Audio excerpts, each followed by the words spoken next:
My name is Marcel van Gerven. I'll be chairing this session on perceptual representations. We have a list of 6 speakers.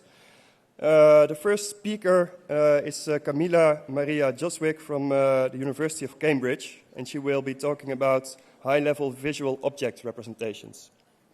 Thank you.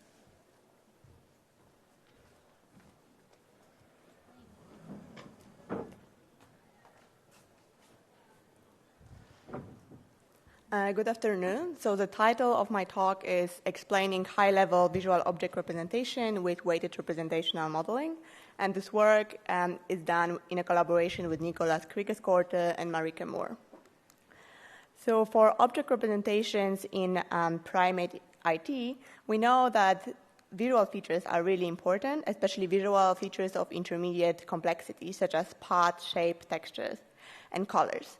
There's also a body of evidence that semantic categories and category membership are really important for the representation. Marika Moore and others show that perceived similarity had also very strong categorical division, and actually it resembles IT representations. So in the current study, we basically want to compare the representation of visual features and semantic categories. And we ask a question: to what extent do features and categories explain the IT representation and perceived object similarity? We had 15 subjects that generated labels for a set of images in terms of the visual features and semantic categories.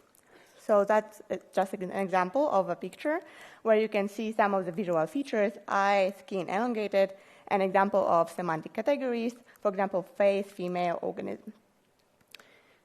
So we ended up with a feature-based and categorical model. First, I just show you part of the feature-based model. Here you can see that the rows represent images and the columns represent the labels, feature labels. If a given label applies to a given image, then it's indicated by a black rectangle. And for example, an ear is corresponding to the monkey face. So now let's zoom out to the full feature-based model. We ended up with 120 features for a set of 96 images. For the categorical model, we ended up with 114 categories for the same set of images. We used weighted representational modeling for our model fitting. So one option is to assume that each of these features or categories, it explains and contributes to the representation to a similar extent. But we know that this is likely not the case, because some neurons in a population may be more tuned to one feature or the other, or they may be a greater number of neurons that are tuned to a certain feature or category. So we wanted to account for that. That's why we weighted each of the model features or categories to optimally predict the data, and here the weights are indicated as green circles. We use cross-validated, non-negative least squares, so we always use the cross-validated cross-validation across the images in all the model fits I will show you.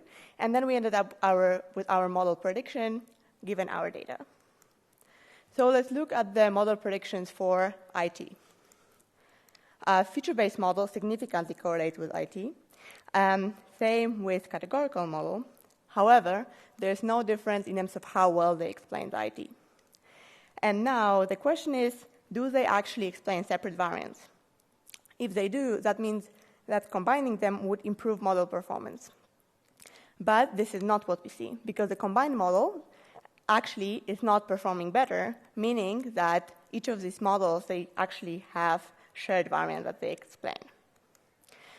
Then we know that IT and brain representation gives rise to a behavior, so we wanted to have a behavioral measure to compare our models to. And we use similarity judgments.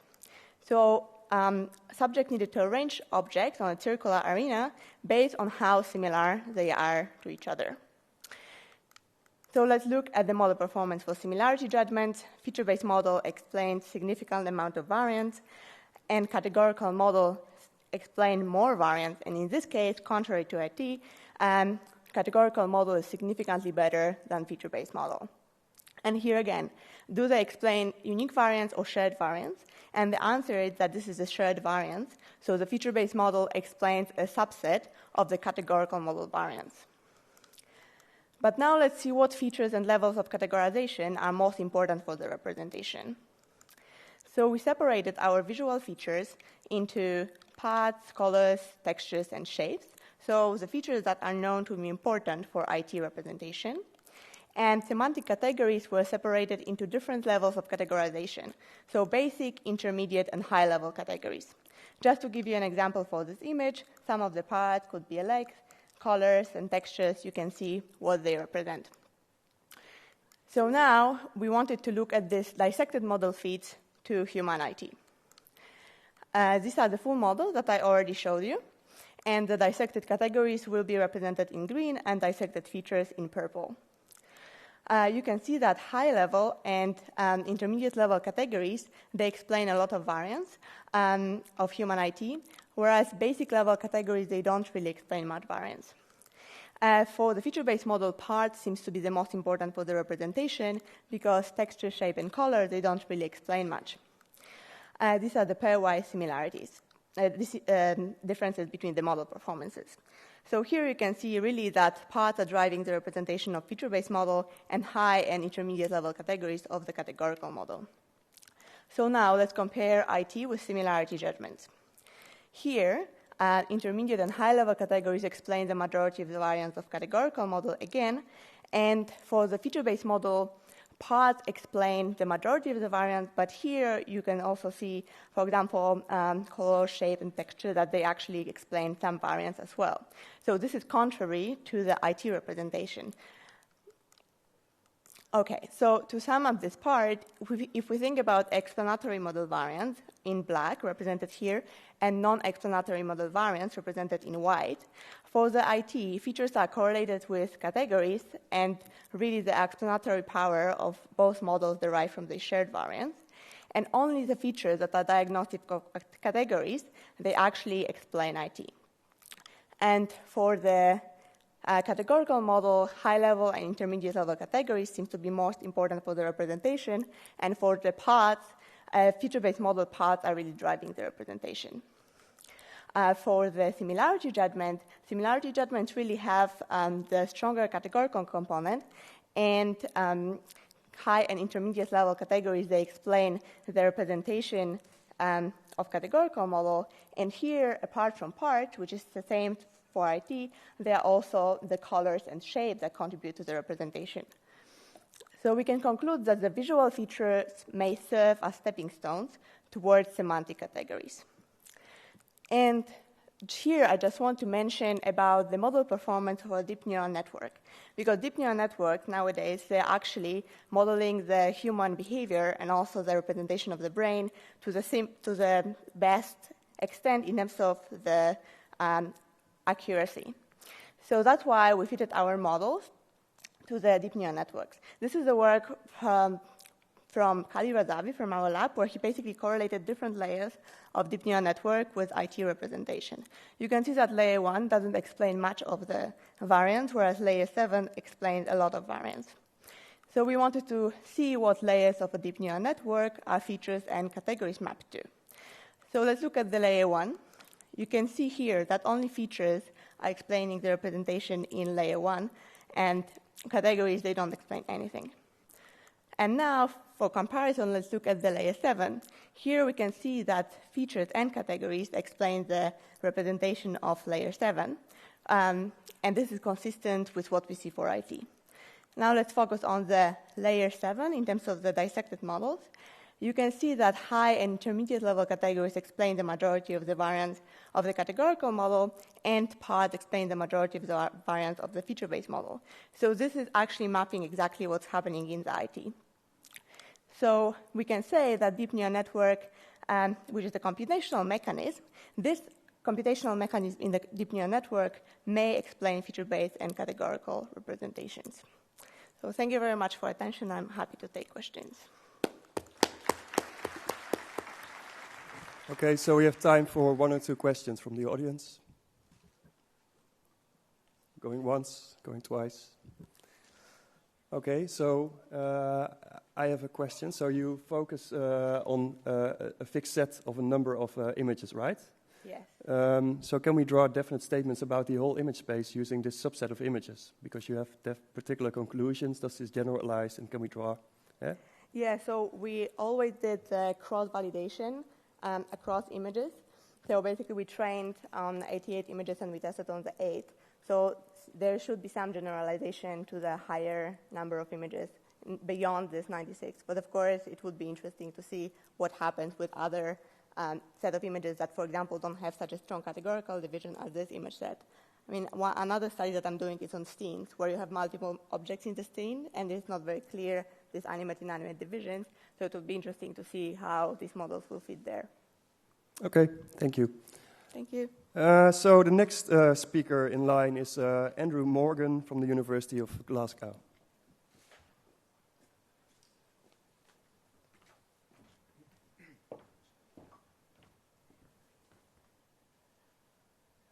Okay, hi everyone. I'm going to be speaking about high-level scene information being transmitted to early visual cortex by cortical feedback.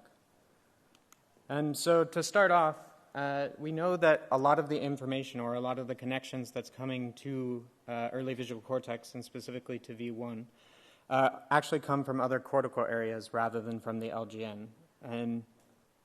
And this means that it's a really important thing to study, but it also means, or there is also the case that it happens to be very hard to study. But there's one thing that we can do that we can take advantage of the connectional organization of early visual cortex to study it. So if we look at a V1 receptive field, we have very specific information coming in from the LGN, from the thalamus, but we have more widespread integration of information that's coming from lateral connections as well as from feedback. So what we can do, or what Fraser Smith and Lars Muckley did in 2010, was to block out portions of an image and then retinotopically map the areas of the blocked out image and try to tell images apart from that using multivariate methods. So if we look at the control condition where we see the full scene, this entire diagram on the right is still intact. As opposed to if we look at the occluded image, we're actually blocking out the more specific information, but the more widespread image information is still coming to the voxels that are representing that occluded portion. So what we wanted to do was expand this paradigm in order to really examine what kind of information is represented in the occluded scene rather than just whether we can tell images apart. So we expanded this to 24 different scenes, and this spanned 6 different categories and 2 different depths, because these have been shown previously to modulate early visual responses. So we can build classifiers so that can either try to tell the difference between different categories or these depths. So if we look at the analysis pipeline that we used for this study, initially 12 participants viewed 24 occluded scenes from 6 categories and 2 depths. And we used checkerboard mapping, where these flashing checkerboards were in either the target region or the surrounding regions in order to map out portions of the cortex that respond differentially to the occluded scene or the non-occluded portions of the scene in the left hemisphere. And then we used population receptive field mapping of retinotopic mapping in order to actually find the part of the visual field that each voxel represents individually. That way we could cut down also in a visual field ROI as well as a cortical ROI. We then extracted response vectors and used multivariate methods, specifically SVM classification and representational similarity analysis. So if we look first at our SVM classification, we wanted to see whether we can actually detect these types of information in the responses. And maybe a little bit unsurprisingly, in non-occluded areas, we can decode all types of information. And this is unsurprising because this has been previously shown by other groups. Now, we can also detect all 3 types of these information in the occluded responses. So this led us to the second question, which is this information generalizable across different scenes? So what we did was cross-classification of category or depth. So the way we did this was we trained our classifiers on a subset of our scenes and then tested on the remaining scenes. And the only way that this can be successful is if there's something that's shared in the responses to a beach scene versus a building scene, etc. And we can do the same thing with depth. And we can repeat this analysis lots of different times to try to find out whether this is generalizable. Now we find that also here our non-occluded scenes are generalizable. And what's interesting is that category information is actually generalizable in the occluded responses, while depth information doesn't seem to be. Now, one question that we often get with SVM classification analyses is that it's kind of a black box. You might not necessarily believe that the information that you're pulling out is completely biological, etc. So what we wanted to do next was actually to try to visualize what the classifier was working with. So here, what we did was we focused on this portion of the analysis, and we turned this arrow back around. So we took the response vectors and actually projected them through the PRF maps that we had previously calculated. And this allowed us to actually see what it was that the classifiers were using. So here is what this looks like in our V1 responses. We can see the responses mapped onto each of the images. And what's really interesting, first off, is that the responses make sense with the images, and that's really important for us, for our conclusion so far. On the left-hand side, you can see that the building is a higher response than the sky, and the same with the trees on the beach. But more importantly, we also see maybe some continuations of objects into the occluded zone. Now, the second thing that I noticed when I ran this analysis, which was really exciting to me, was that if we look at the differences between V1 and V2, people very often have a hard time separating these responses when looking at natural images. And that's exactly what we see when we look at the non-occluded areas of the scene.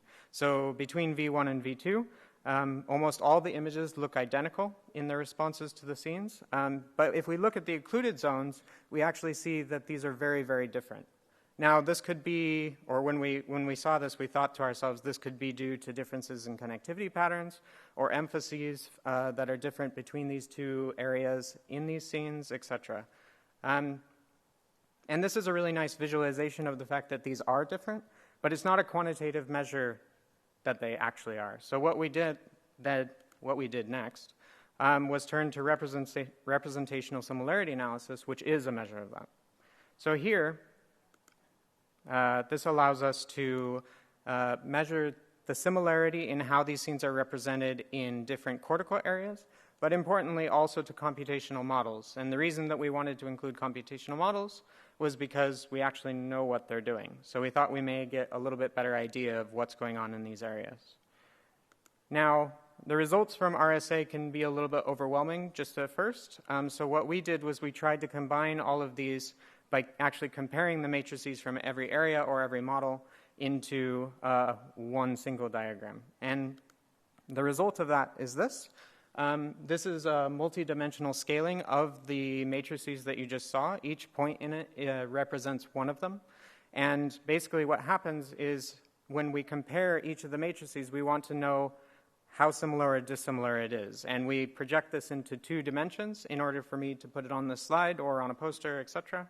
And this, we do this over every possible split of our data. And now in what we see here, points that are really close together are very similar in how they represent the scenes, as opposed to ones that are very far apart represent them very differently. And the first thing that we really see, I'll just only show you the 95% confidence areas of each of these, so it's easier to look at. But the first thing that we see is exactly what we saw in our projections, which is that non-occluded V1 and non-occluded V2 represent the scenes similarly. They're right on top of each other in this space, as where occluded V1 and occluded V2 are very different. Now, the second thing that we see that's really interesting to us is that none of the models that we used actually overlap with any of our cortical areas. Now, this is really interesting, and it's not really saying that we couldn't try to do some linear mapping onto the cortical areas to get better fits, like we saw in the previous talk or Professor Van Gerven's talk yesterday. But straight out of the box, they don't seem to match the variability that we see in our responses. So just a few conclusions. We examined feedback in occluded regions in a larger scene set than we had previously done.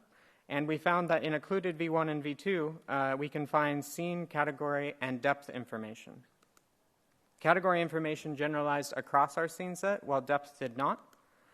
And by projecting brain responses onto the scenes, we could actually visualize some of the content from feed-forward and from feedback responses.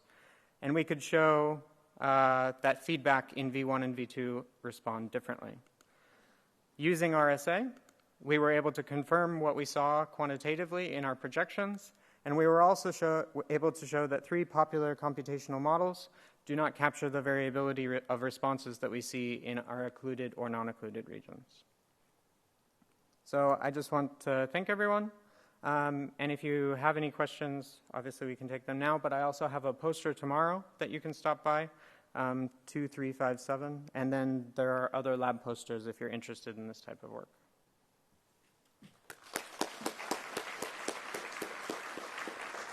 Questions?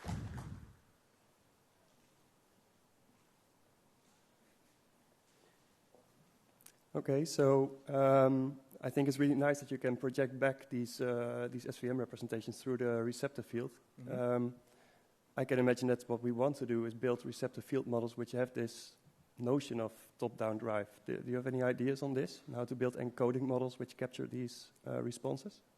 Yeah, actually, in our lab, we're currently working on some encoding models where we actually try to build the model off of non-occluded images, and then we want to see which aspects of those receptive fields are still there when we show occluded responses, or when we show occluded images and look at those responses. So that's something that we're actively trying to do, is map onto these occluded responses. So yes, I think that that's a really interesting avenue. Great. Okay, thanks. Thank you. So the next speaker in line is Haiguang Wen from Purdue University.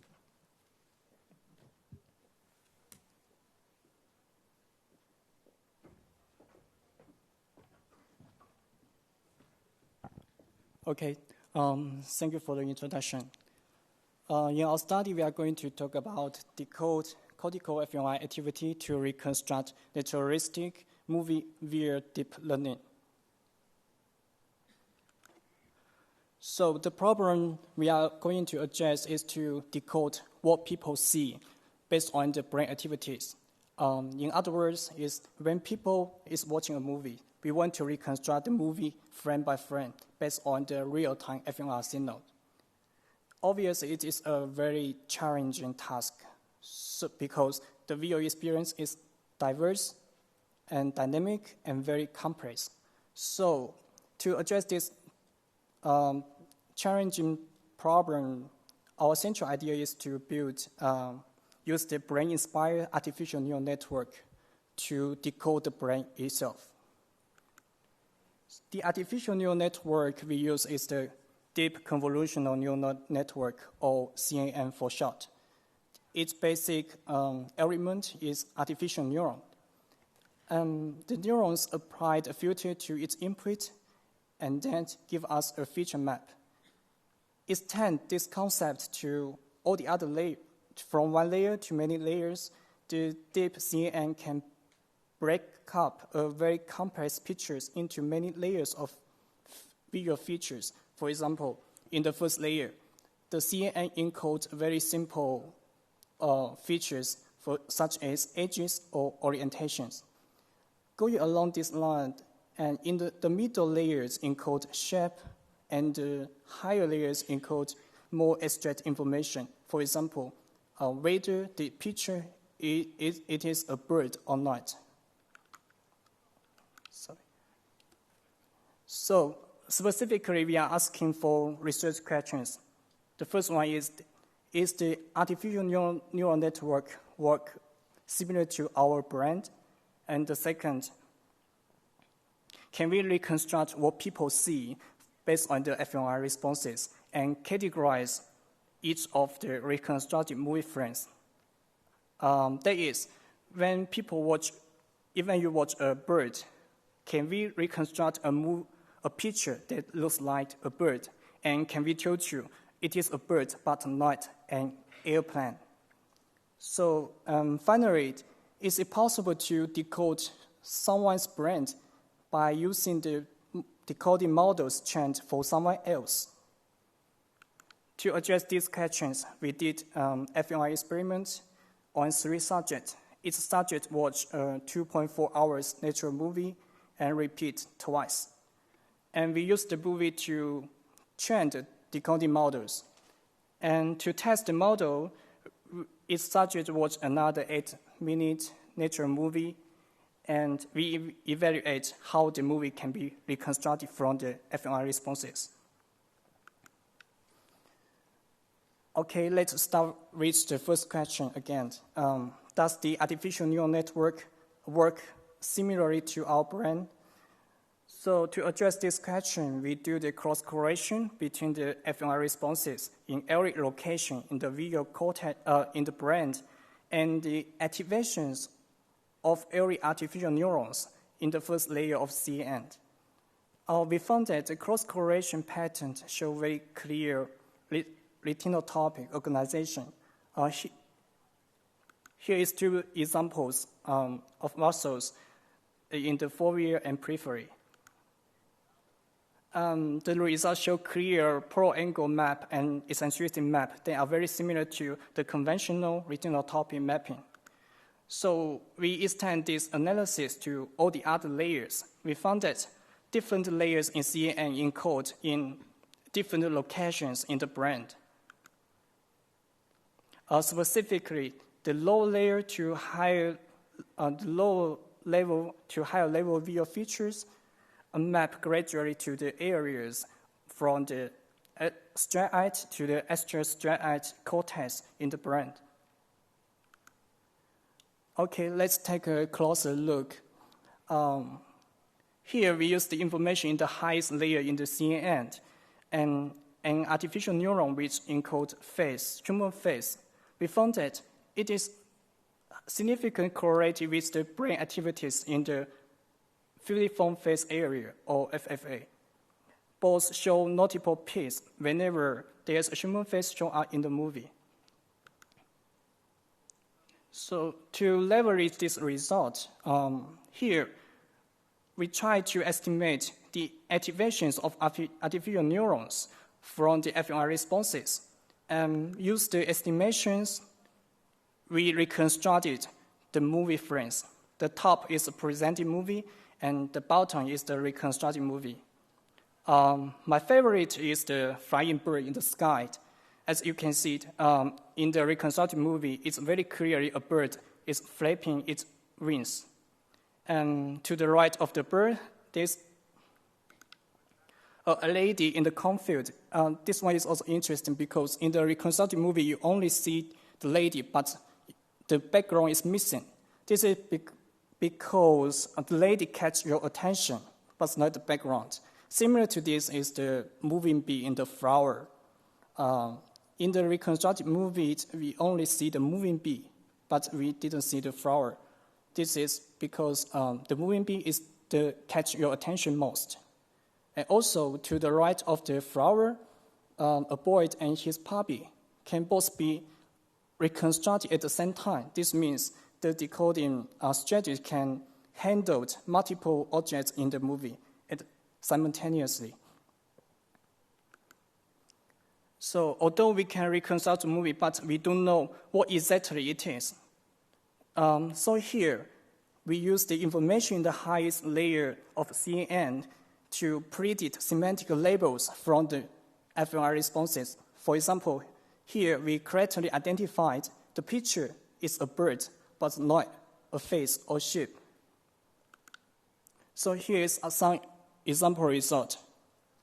Here is the top 5 textual labels that is categories that most likely describe the movie frames. And the label marked in red is the ground truth. For example, we can see that the flying bird in the sky is most likely to be described as a bird, but less likely to be water animal or airplane. Okay, here is the reconstruction and categorization of a novel movie. The left is a presented movie, the middle is a reconstructed movie, and the right is the predicted textual labels. once again, the flying bird in the sky is very, very clear. So the reconstruction can catch the location, the shape, and movement of the salient object in the movie.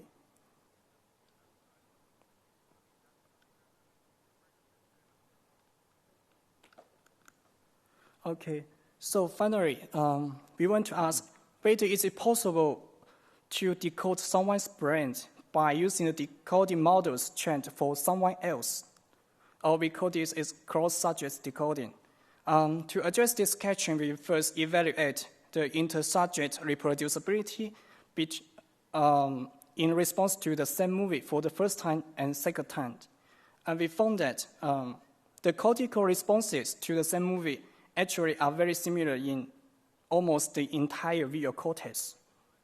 So based on this, we predicted the features in visual, we estimate the features in visual space. The accuracy is also significantly higher than chance level, just only slightly lower than the within subject decoding. And in the semantic space, we also predicted semantic labels. It is still significantly higher than the chance level. So this result showed that it may be feasible to establish neural decoding models that can be general to a population. Sorry. Here's our conclusion and discussion. First, the artificial neural network was similar to our brain in principle, and we showed strong evidence that it is possible to use fMRI responses to reconstruct what we see and how we understand the visual experience. And also, the high throughput decoding model also can be extended to a broad population. And it also may be possible to extend from decoding visual experience to decode what we hear and what we imagine. And finally, it may also likely to lead to next generation of brain-computer interface to benefit disabilities. Thank you. Questions?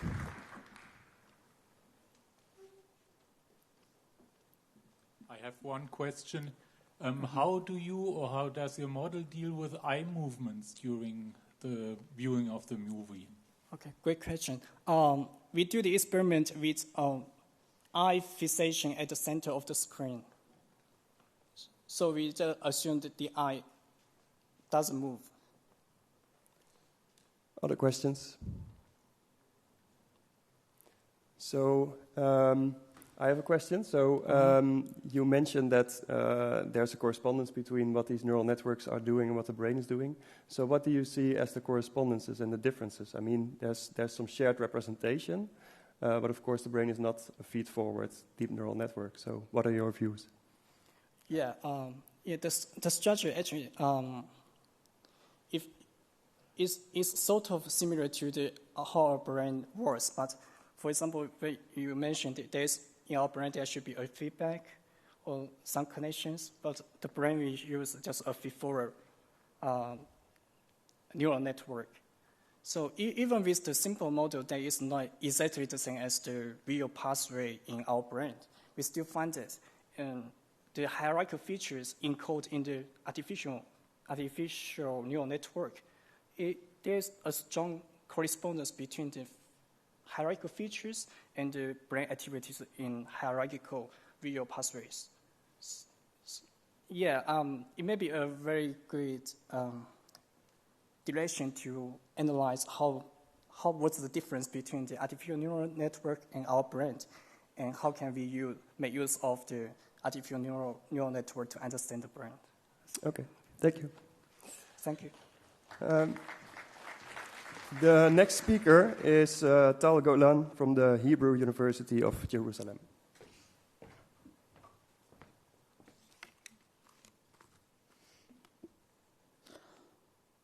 In order to map neural correlates of visual awareness, highly artificial experimental conditions are used to dissociate between sensation and perception. For example, think of continuous flash suppression or backward masking. In this project, we used instead a naturally occurring event, which strongly dissociates perception from sensation, eye blinks. Although blinks occlude the retina for more than 100 milliseconds, we usually fail to notice these events, and they happen once every few seconds. I'd like to demonstrate how odd this is.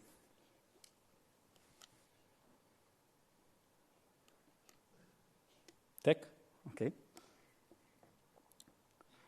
In the following demo, we took a high-speed video while someone was watching a short video clip. Then we blacked out each of the moments in which her pupils were covered. Let me show it again. Yeah. Oh. No. So we won't see it again. I hope that you... Okay. So you see the gaps. So it can be the briefness of blinks that makes them invisible. There must be an extra-retinal mechanism. This is the other way. And indeed, there's evidence from psychophysics and fMRI for a blink-related efferent copy. However, fMRI is limited when it comes to describing how this efferent copy actually shapes our ongoing perceptual representation. Consider this a very strange moment in time when your eyes are closed, but apparently you keep seeing. What happens to the perceptual representation of this lioness during this moment? And in contrast, what happens to this representation during perceived disappearance, as in these blacked out frames? The straightforward prediction would be that during blinks, category-specific activation in ventral high-level visual cortex will go on, filling in the missed visual input, whereas during perceived image disappearance, this activity will decrease. This prediction is hard to test using fMRI because the hemodynamic response function will summate these three stages before, during, and after the eye blink. Thanks to the expertise of our collaborators at Dr. Ashish Mehta's lab, we were able to directly test this model in ECOG, the only human modality that has the necessary spatio-temporal resolution for this task. The experiment was straightforward. We showed the patients images of faces and controlled non-face stimuli, such as houses and tools.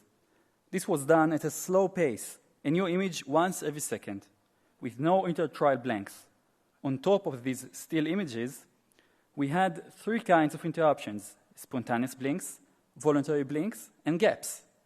Gaps were simply black screens, which we introduced at different latencies and durations, so we will be able to later match them with blinks offline.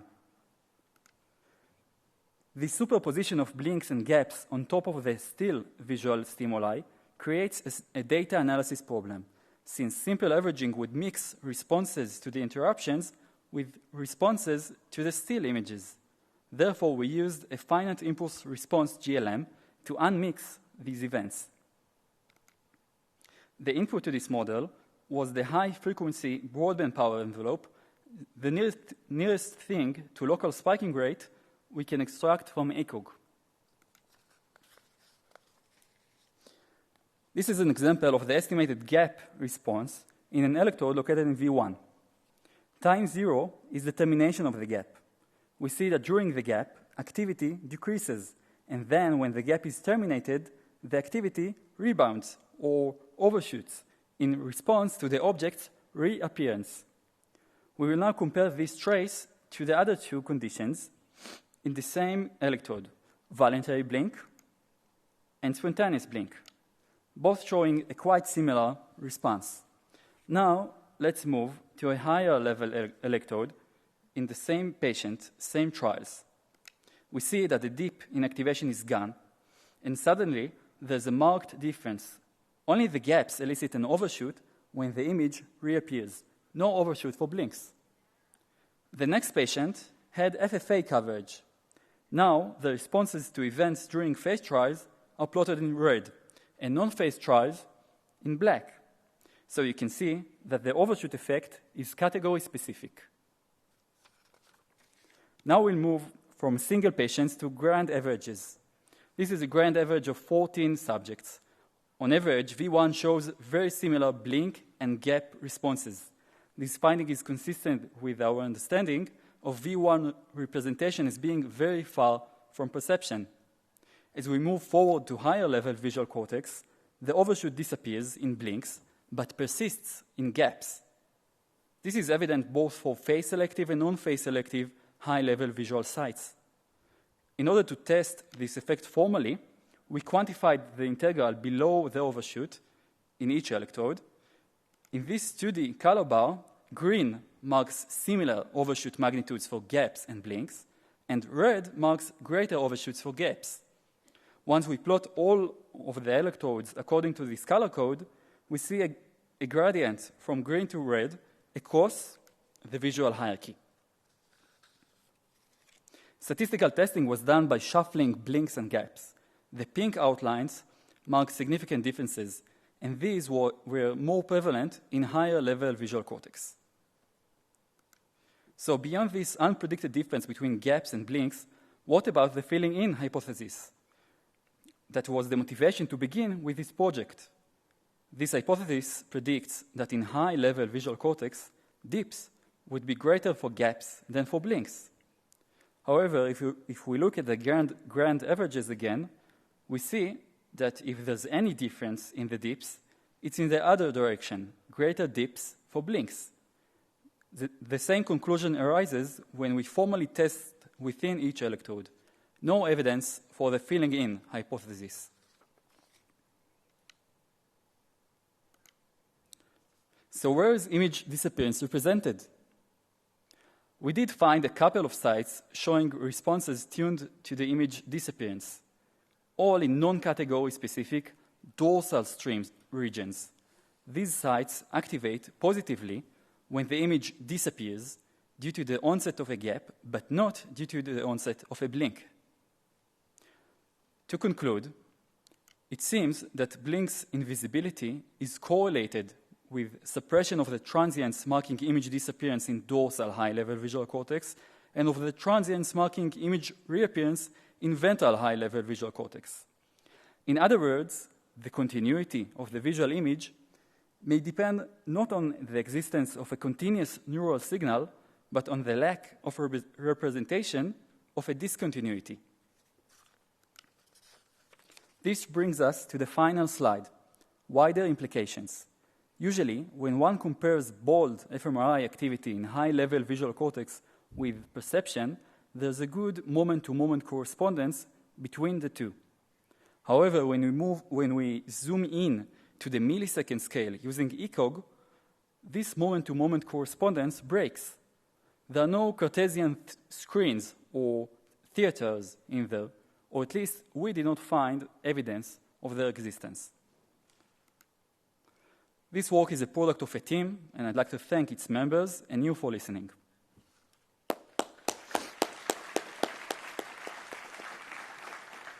Okay, questions?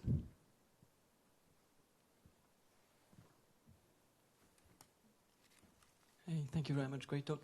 I was wondering whether you looked at a lower frequency band as well, because they've been related, like beta band had been related to top-down signals, so maybe that would be something that would be on top of the filling-in hypothesis. Maybe you could complete the picture. I was wondering whether you looked at it. It's a good question.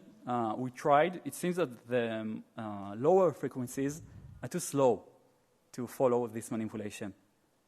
So the gamma band, so-called, is a more proper candidate. That was a beautiful presentation. I have a question about combining your method with cortical stimulation, electrical stimulation, to further tease out these differences. Have you been able to try and look at that? That's a great idea. That was a difficult enough experiment to do, eye tracking in the, with ECOG. But that's a good idea. Thanks for the great talk. I was wondering, so it seems to me that the purpose of keeping a representation in the mind would be to track a moving object in time. whereas you wouldn't expect an object to change category so much. So I'm wondering whether you thought that would explain where you would get the over versus the undershoot of activity that you were seeing. So you predict that videos will have a different behavior? I mean, it's possible that they would, but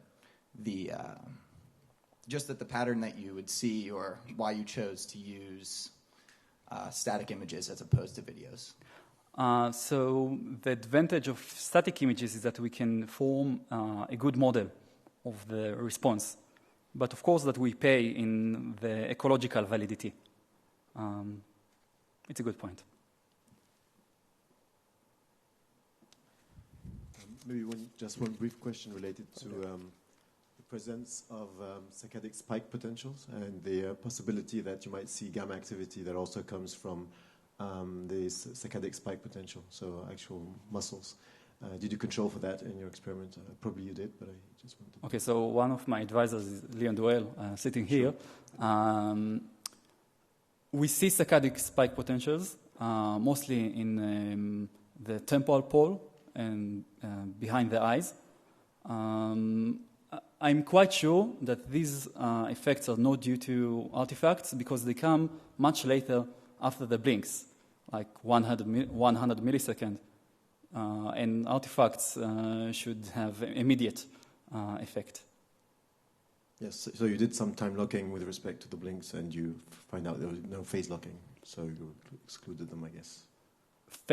Phase locking, or we simply look at the ERPs, and when you see effects that are much later than the actual physical blink, then it must be neuronal and not physical. Thank you. Okay, thanks, Dal. So the next speaker in line is Sanne Kikkert from the University of Oxford.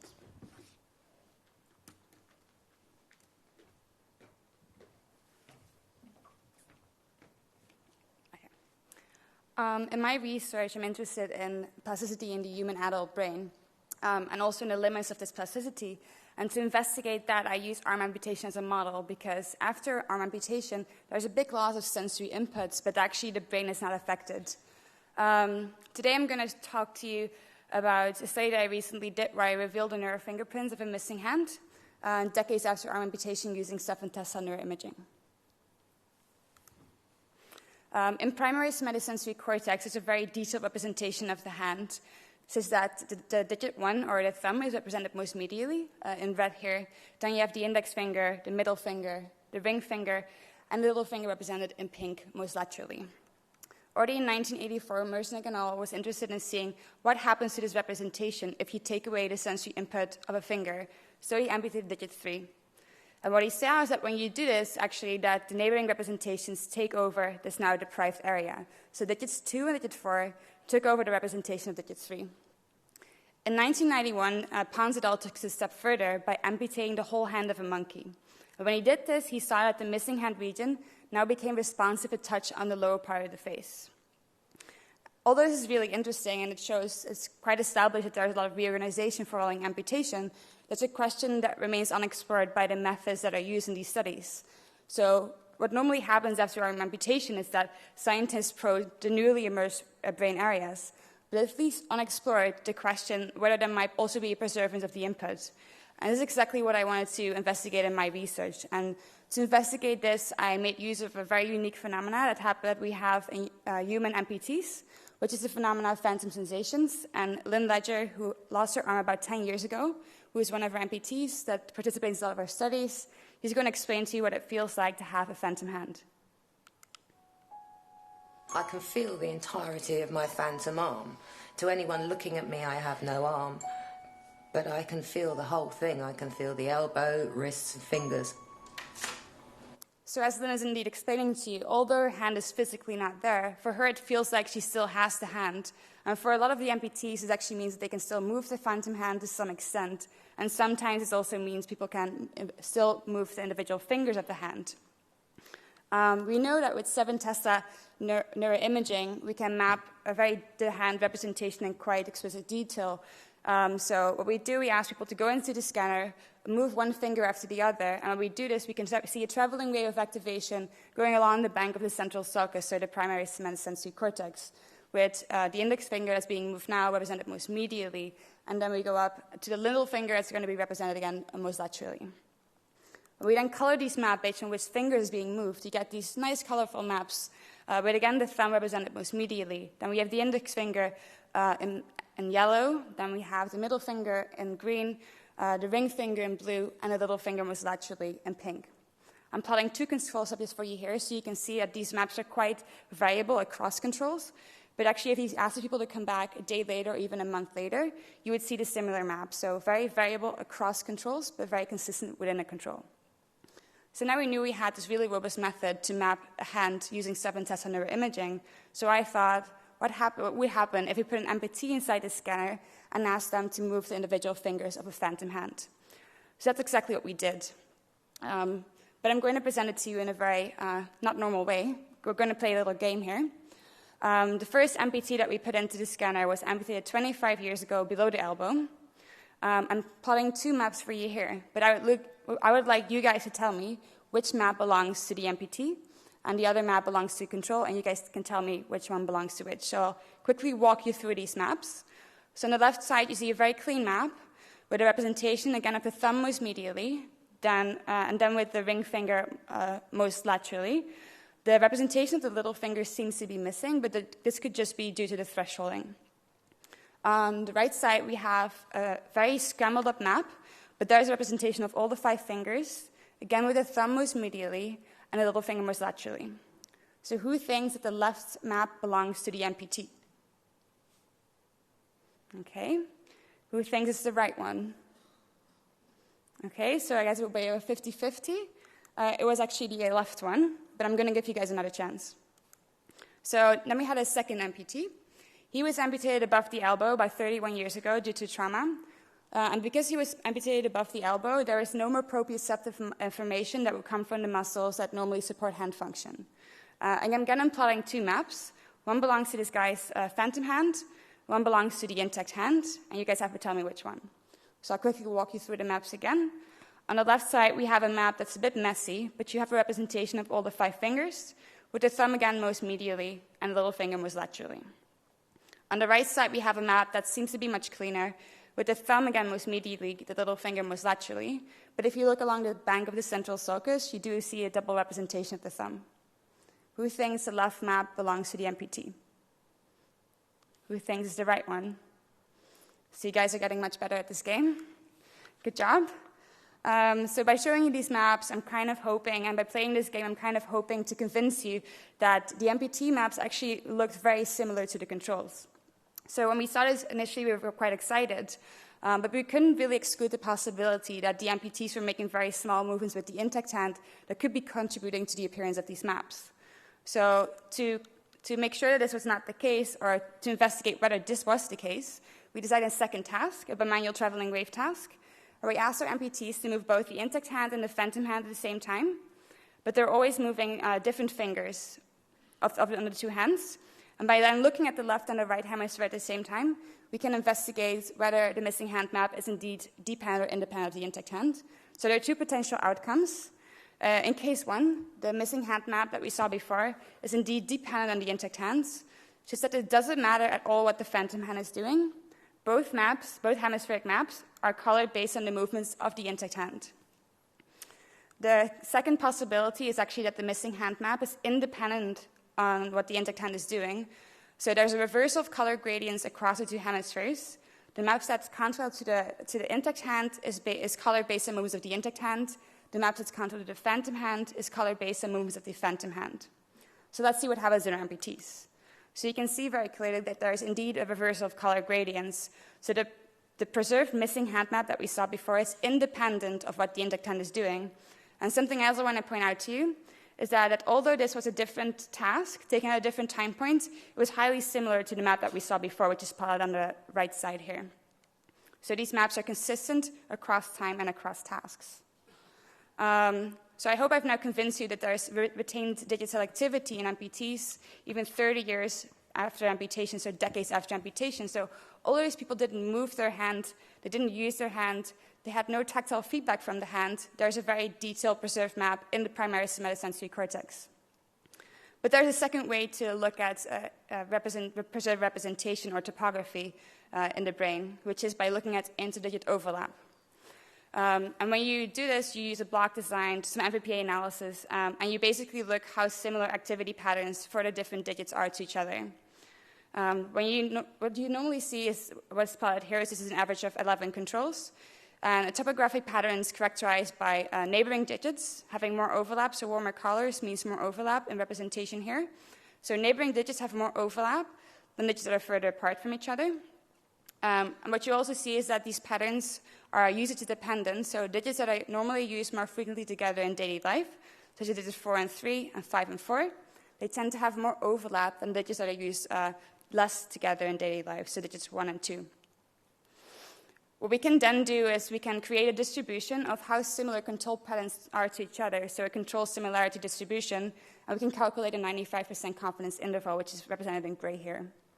And now we can move to our MPTs. So these are the MPTs interdigit overlap patterns that we get out, and I think one thing that immediately jumps out is that in general, the MPTs seem to have more overlap in representation across the digits. But what I want to point out here and what I want you to take away from this is that the topographic pattern still holds. So digits that are neighboring in representation and on the hand tend to have more overlap than digits that are further apart. Also, digits that are normally used more frequently together in daily life, as you and I would use our hands, digit 4 and 3 and digit 5 and 4, they tend to have more overlap than digits 1 and 2 that are used less frequently together in daily life. So now we could see how do these MPTs relate to the control and how this does fall within the control similarity distribution. When we did this, we saw actually the MPTs are very similar to the controls, and their similarity to the controls actually fell bend within how similar controls are to each other, so within this distribution.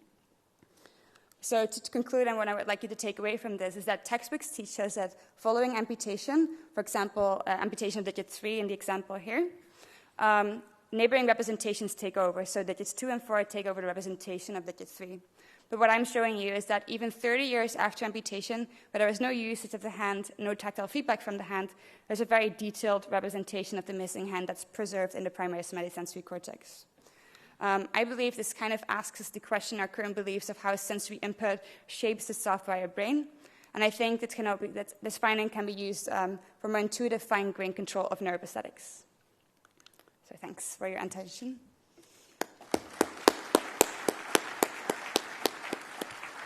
Questions?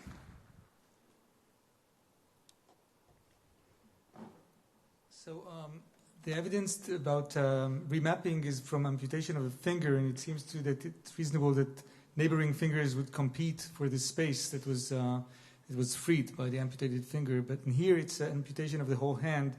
So it's not quite clear if it's the same kind of competition. Maybe that's the reason that you have this preservation in these patients. That's a very good question. So actually, Pons et al. Show that if you amputate a whole hand, there is reorganization such that the face representation invades the hand area. In 2 of our 3 amputees, we're actually also able to see some reorganization. So I'm not saying that there can be no plasticity while there is also preservance of input. So 2 of our 3 amputees showed that there is an overrepresentation of the intact hand in the missing hand area.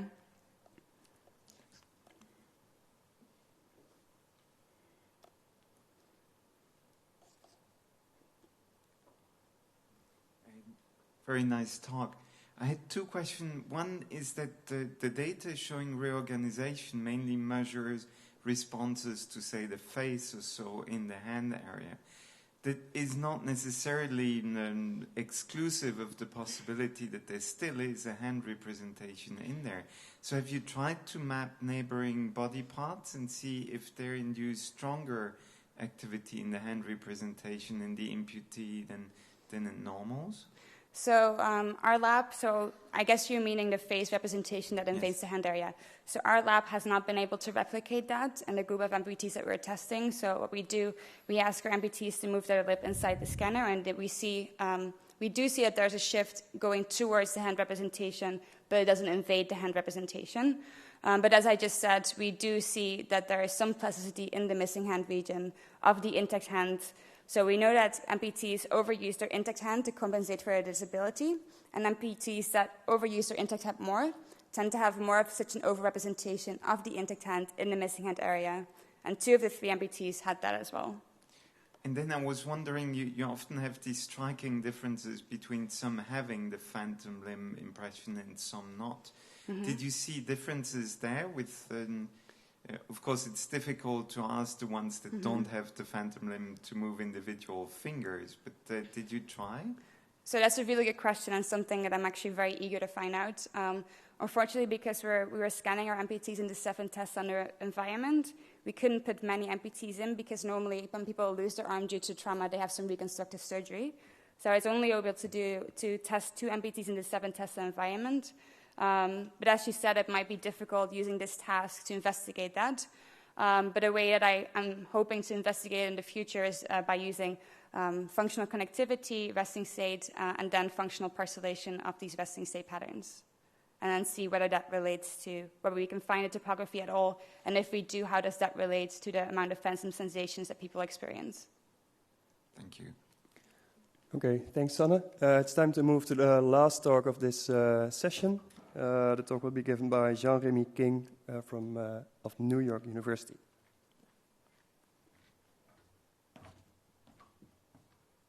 Thanks.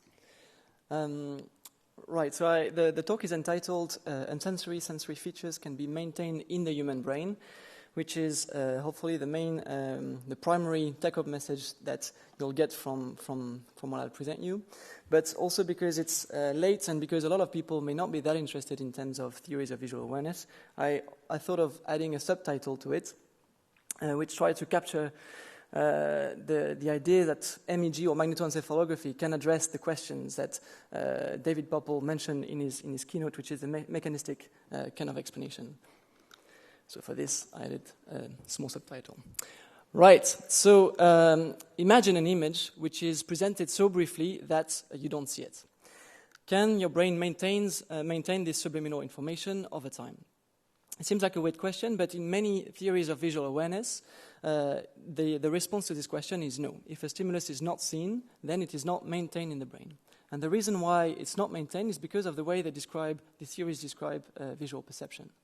So typically, if a stimulus is presented as is extremely visible, so here a Gabor patch is presented onto the retina, its activity is represented in the visual cortex and rapidly climbs up the different visual streams. And after about 250 to 300 milliseconds, it reaches the frontoparietal cortices, which has the ability, according to the theories, to broadcast information to the rest of the brain and, importantly, feed back some signals down to the visual regions. And basically, this dynamics allows the maintenance of the stimulus over time, so that even if you remove the stimulus, you can still think about it and manipulate its representation, and therefore be conscious of it. Now, this kind of activity, which is typical of visible trials, is not what people have been observed in the unseen condition, where you can have an activity which responds to the early visual cortex, potentially climbs up some visual hierarchies, but it is too weak to recruit the frontoparietal cortices, and therefore is neither broadcast nor trigger feedback, and quickly dies away after the stimulus gets removed. Right. So in this study, we wanted to actually challenge these theories and ask whether we could find evidence that an information which is claimed not to be seen can be maintained in the brain activity. So how did we do that? Well, it's a pretty simple protocol. We ask subjects to pay attention to the screen and try to detect a visual target, which was a Gabor patch. And we mask the target so as to make it more or less visible. And then we ask the subjects to maintain the target for a brief delay so as to then compare its orientation to a subsequent probe. Right? So on each trial, subject had to say whether the target was tilted clockwise or anti-clockwise to the visual probe. And on each trial, we also ask subjects to give a visibility rating, which was on a 4-point scale. So basically, they had to say whether they saw the target or did not see the target. And what is striking when we analyze the behavior is that even in the condition that they claim not to see the stimulus, so here on the x-axis is visibility, on the y-axis is the discrimination performance for the forced choice tilt task, you see that the blue dot here show that basically subjects are slightly above chance at discriminating at doing this task, even when they claim not to see the stimulus. And in fact, this is replicating an earlier a study that was done by David Soto and his lab. So it's not too surprising in terms of empirical research, but it is challenging to the theories. So the whole game for us was to try to see how is this actually possible and what are the mechanisms in the brain. So we took the experiment to the scanner, and we scanned subjects with an MEG device. And typically what we want to do is to try to compare the activity which is specifically elicited by a target. And for this we can do a simple contrast, which is looking at the brain response to the target versus a brain response where everything is identical but there is no target. So if you do this, you can record the MEG sensor over time, compare the activity, you do the contrast, and you basically have an evoked response which is specific to the target presence. When we look at this in terms of topography, we find very classic visual responses coming from the back of the MEG helmet. If you do source reconstruction, that comes from the primary visual regions. And the activity is relatively strong, around 100 and 200 milliseconds, but afterwards it gets much weaker and much more dispersed according to the source estimates. Now, another kind of analysis that you can do, which is very similar but multidimensional, is to try to apply linear models across all sensors to try to predict the presence of the target at every single time point. So I'm here showing you the decoding performance that you obtain over time. The AUC is one of these decoding performance metrics. And you see that early on you can decode extremely well the presence of the target. This is across all trials. It's nearly 100% accuracy. And after about 250 to 300 milliseconds, the decoding scores are divided by 2, but then they're still extremely sustained over the whole time period.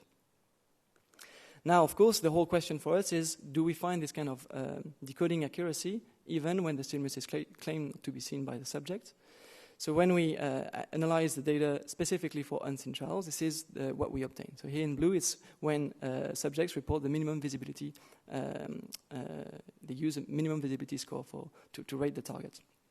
And what is quite striking is that early on, you see around 100 milliseconds, the decoding performance is virtually identical between seen and unseen conditions.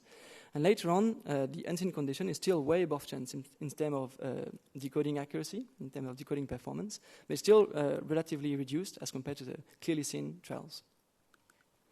So we thought maybe that the target presence is actually a bit of a crude measure. Maybe we can go a little bit further and try to see whether we can decode the content of the targets.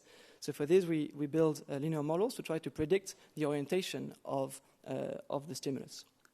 So we had 6 different orientations, so we can try to see what is the distribution of our prediction as a function of the stimulus. And from this, we can reconstruct a tuning curve, which is corresponding to your ability to decode basically the target angle. If you apply this kind of model on every single time point, this is the decoding accuracy you obtain over time. So here we're seeing the extent to which we can predict the target angle at each time point as a function of time. So it's quite striking that it's very similar to the target presence decoding. So early on you have a relatively strong peak, which later on gets reduced, but nevertheless remains sustained. Now if we divide the decoding scores according to the visibility rating given by the subjects, we find overall similar patterns between the decoding performances. So specifically, we see that later on we can still decode the presence and the orientation of the targets, although it's a much lower signal-to-noise ratio, even if it's unseen. The other commonalities between the two analyses is that the early response seems to be fully independent of the visibility given by the subjects. And the third commonality is that in later time periods, so during the delay or after the probe onset, there is a modulation of the decoding scores as a function of visibility.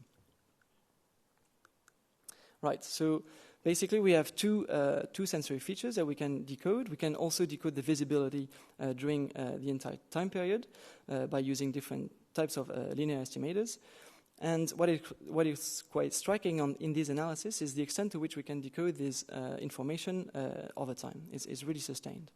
And this is all the more remarkable that when we apply when we try to decode other types of features, such as the contrast of the target, or its spatial frequency, or its phase to some extent, or we apply this to sensory features that are related to the probe, we see that it's only the features that were relevant to the task that appears to be maintained during the time period. Now we can also confirm this with applying the same type of analysis in the time frequency domain, but won't have time to discuss that, so I'll just continue. So if we wrap up, basically what the result seems to suggest is that the human brain, I will manage to click, encodes a rich set of sensory features and seems to selectively maintain those that are relevant to the task, although this is a bit exploratory, so it would need to be confirmed by additional studies. And also that this encoding and the maintenance is possible even in the condition where subjects reported not seeing the stimulus. And the big question, of course, is what is the mechanism that allows this maintenance over time? It's a big question because these decoding performances do not allow answering this question in a straight manner. And this is because there may be many different ways, different functional architecture that maintain sensory information over time. Sorry. So typically here I'm showing you two examples of two neural networks that are trivial simulations. And the first one on the left is showing you a maintenance which is stable over time. So you can imagine that one neural area is maintaining the code or the activity across a bunch of different neural regions. And in the second model here, I'm showing you an activity which is transient in every single node and just passing from one node to the next. Now, these are a bit trivial models, but you can try to simulate some models that are more or less capturing the essence of some of the theories of visual awareness. And the first thing that you do if you try to apply some decoding analysis on this is that you'll see that basically you have the same decoding scores for each of them, just differences in terms of signal-to-noise ratio. So a way to go around this kind of problem is to apply the different linear estimators that you train at one time point to apply them at other time point, which is what we call temporal generalization analysis. And this gives you a matrix of decoding score of training time by testing time, training time on the y-axis and testing time on the x-axis. Right, so without going too much into the details, what is remarkable with this kind of analysis is that it can characterize different types of functional architecture or of dynamics that will allow us basically to disentangle different ways, different mechanisms by which the information is maintained over time. So how does it look on our data? Very briefly, it looks like this. So without going too much into the details, the temporal generalization matrix is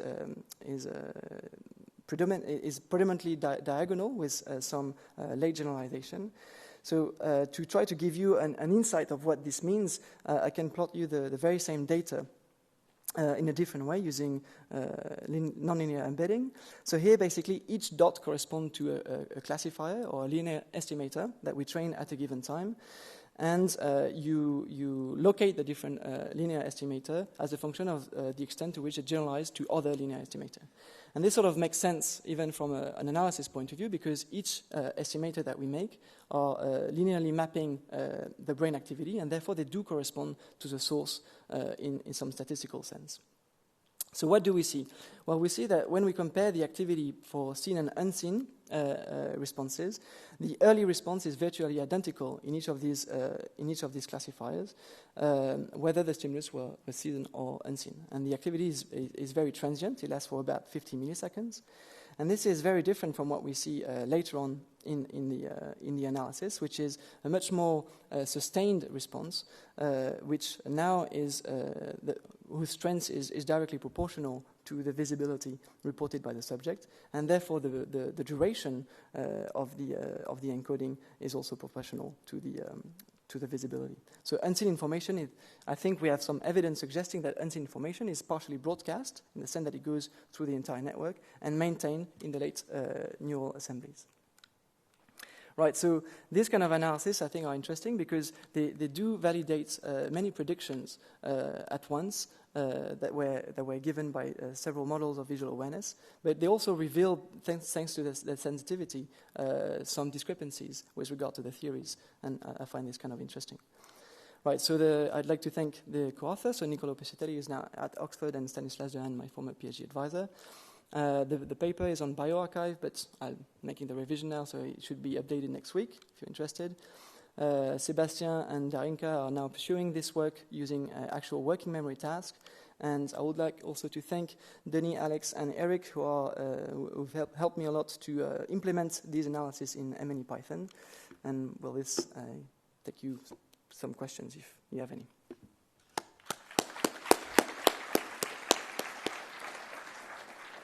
Questions?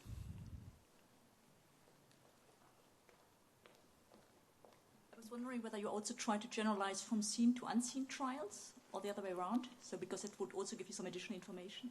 Absolutely. So that's a good analysis. In our case, there were unfortunately not enough unseen trials to. So I tried the analysis, but the results I think are not very convincing. And this is probably due to the fact that there were many more seen trials than unseen trials. In another study with Moti Salti, we had done this experiment, this analysis, and it suggested that you could generalize equally well when you trained on from seen to the unseen condition, but it was plateaued completely if you did the other way around. So if you train from the unseen condition and generalize to the seen condition, and this basically suggests that you have the same neural correlates underlying both seen and unseen. It's just the strength of the activation that codes for visibility.